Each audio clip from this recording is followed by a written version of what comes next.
আজ আমি আপনাদের জন্য শিশুর উচ্চতা বৃদ্ধিতে যে 7টি খাবার সাহায্য করে সেই টিপসগুলো আমি আপনাদের সাথে শেয়ার করব। লম্বা মানুষ, তা ছেলে হোক কিংবা মেয়ে, সবাই পছন্দ করে। উচ্চতার মাধ্যমে একজন মানুষের ব্যক্তিত্ব ফুটে ওঠে অনেকখানি, আবার যে কোনো পোশাকে মানিয়েও যায় খুব সহজে।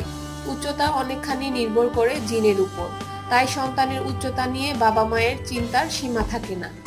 বংশগতির পাশাপাশি উচ্চতা ডায়েটের উপরও নির্ভর করে থাকে অনেকখানি। কিছু খাবার আছে যা আপনার সন্তানের উচ্চতা বৃদ্ধিতে সাহায্য করে থাকে। প্রতিদিনকার খাদ্য তালিকায় এই খাবারগুলো রাখুন। ডিম।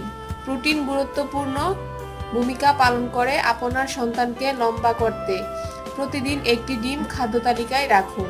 তা সিদ্ধ হতে পারে, আবার অমলেট করেও খাওয়াতে পারেন। দুধ। প্রোটিন, ক্যালসিয়াম, মিনারেল সহ অনেকগুলো ভিটামিন পাওয়া যায় এক গ্লাস দুধে। ভিটামিন ডি, ক্যালসিয়াম হাড় মজবুত করে তোলে।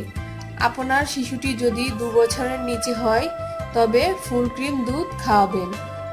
দুধে থাকা ফ্যাট তার শরীরের এবং মস্তিষ্কের জন্য বেশ উপকারী। টক দই এবং পনির দুধের পরিবর্তে খাওয়াতে পারেন। সয়াবিন। সয়াবিন আপনার শিশুর হাড় এবং পেশি মজবুত করে তোলে। এর সাথে এটি উচ্চতা বৃদ্ধি পেতে সাহায্য করে থাকে।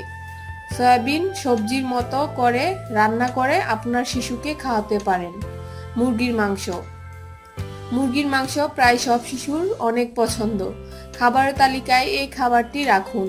প্রোটিন সমৃদ্ধ এই খাবারটি তাদের উচ্চতা বৃদ্ধি করতে সাহায্য করবে, তবে প্রতিদিন মুরগির মাংস খাওয়ার অভ্যাস তৈরি না করাই ভালো।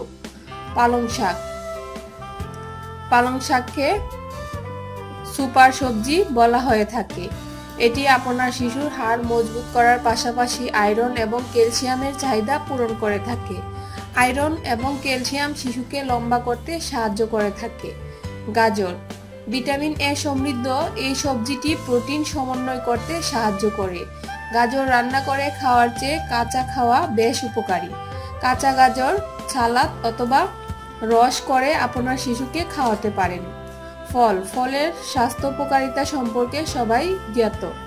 ভিটামিন এ, ভিটামিন ডি সমৃদ্ধ ফল যেমন মিষ্টি আলু, আম, পেঁপে, টমেটো, কলা, পিচ ফল ইত্যাদি উচ্চতা বৃদ্ধিতে সাহায্য করে থাকে।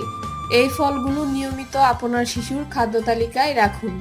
আরও ভালো ভালো শিশুদের টিপস পেতে আমাদের চ্যানেলটি অবশ্যই সাবস্ক্রাইব করুন। সবাই ভালো থাকবেন। আল্লাহ হাফেজ।